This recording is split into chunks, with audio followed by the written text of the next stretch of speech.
we try to find the least perfect square in the form of this new operator here is to concatenate the digits of two numbers. In other words, I'm going to combine these two numbers and form a new integer.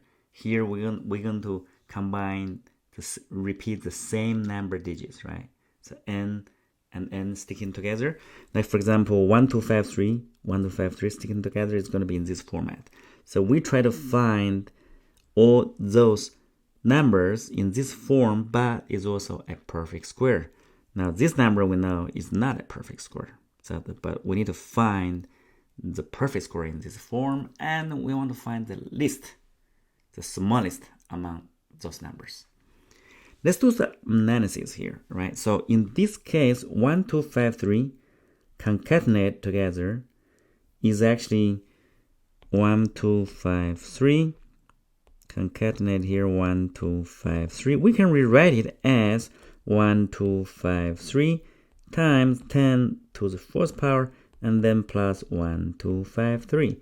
And then of course we can combine this as 10 to the fourth plus 1. And we want to find other numbers that is a perfect square. In other words, for a number n, if with k digit, right? With k digits, then n concatenated with n is going to be n times 10 to the k plus 1. And we're looking for the perfect square, that is some integer m, yeah, so that this is the perfect square here. Now one observation we have is that this n and this the other part is always bigger. Now in our case, we claim that 10k plus 1 is bigger than n. Why? Think about in our case, right? So here, that's going to be 4-digit number here, and this equal 1, 0, 0, 0, 0 plus 1. That's going to be what? 5-digit, right? So obviously 1, 0, this 5-digit number is greater than this 4-digit number here. Now this is k plus 1 digit, n is k digits, right? So this is bigger. So if this part is bigger and the multiplication is a square, we further claim that contain at least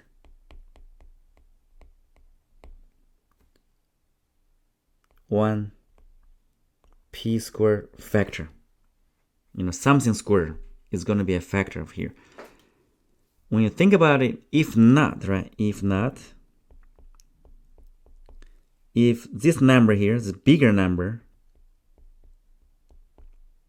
does not contain any factor that is a perfect square, that is, the prime factorization is going to be p1 raised to the 1th power, p2, and pr, right? There's no powers or higher exponents here.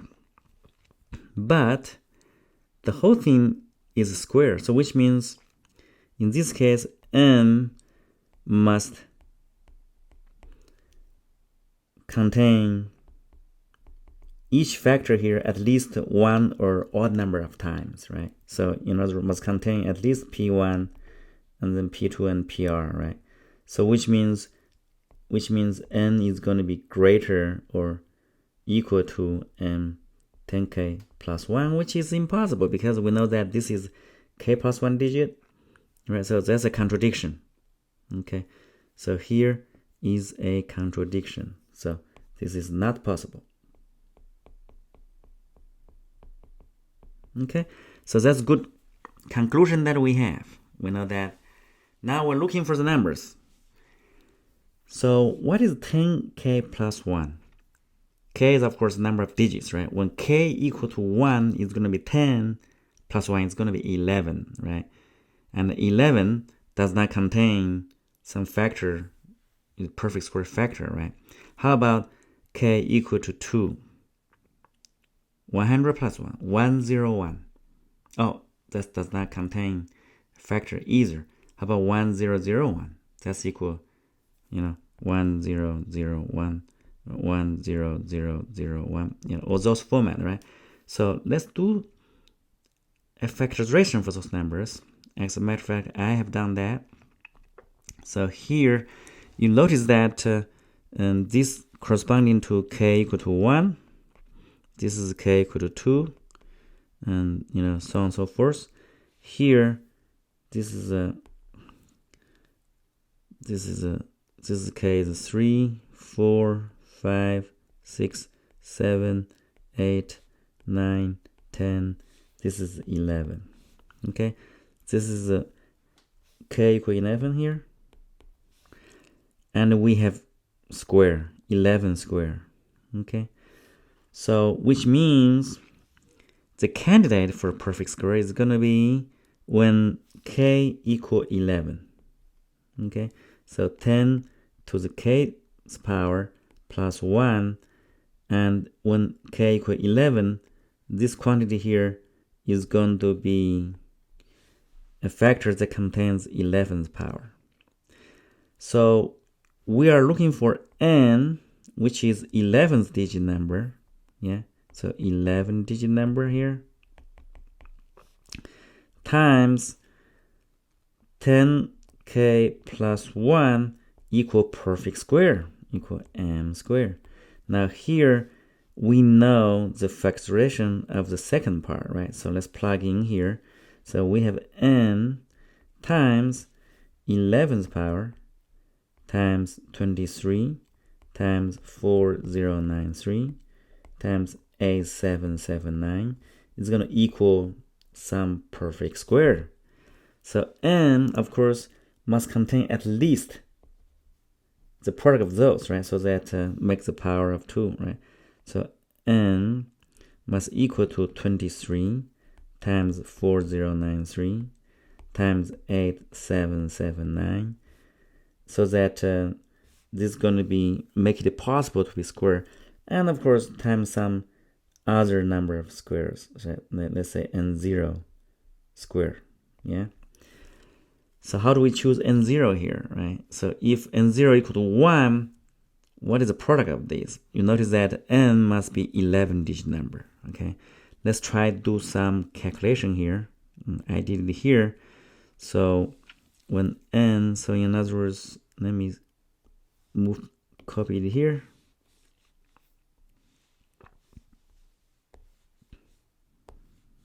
Okay, so this is when n0, this is n0. Okay, n0 is 1, 2 squares, 3 squares.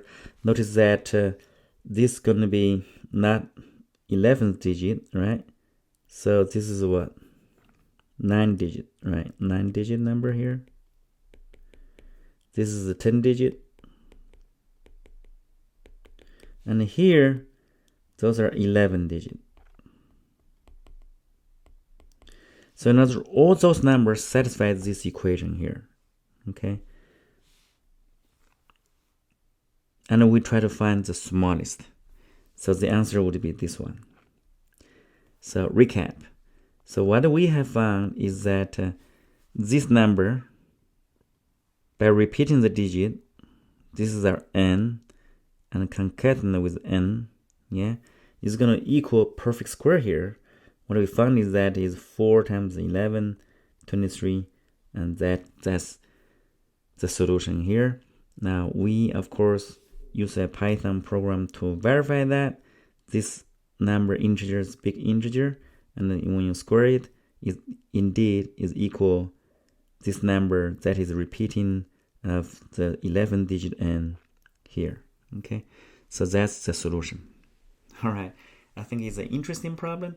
Hope you enjoy it, and please like and share the video, and in the meantime subscribe to the channel if you have not done so.